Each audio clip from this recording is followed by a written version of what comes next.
اعوذ باللہ من الشیطان الرجیم بسم اللہ الرحمن الرحیم اللہم صلی علی محمد وآل محمد۔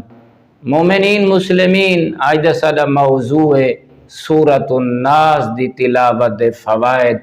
اللہ اس سورہ دی تلاوت کرنا لے کو کیرے کیرے انعامات نصیب فرمیندے۔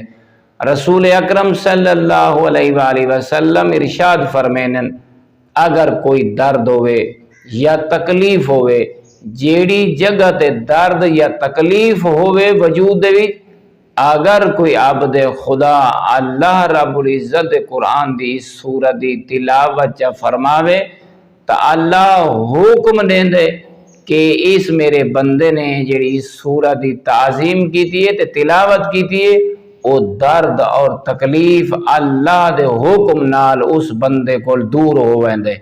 نال فرمایا اگر کوئی بندہ عبد خدا کوئی شخص ان دی تلاوت کریں دے تو یاد رکھو سمدے ٹائم تا او صبح تک اللہ دی آمان دے وچ راندے اور غور طلبات مولا فرمینن ہر قسمی رنج و تکلیف درد کولوں اے نجات اور پناہ لی صورت مولا فرمیندن، اور شیطانی وسوسیاں کولوں اگر کوئی بچنا چاہندے تو مولا فرمینن اس قرآن دی سورت دی تلاوت کرے۔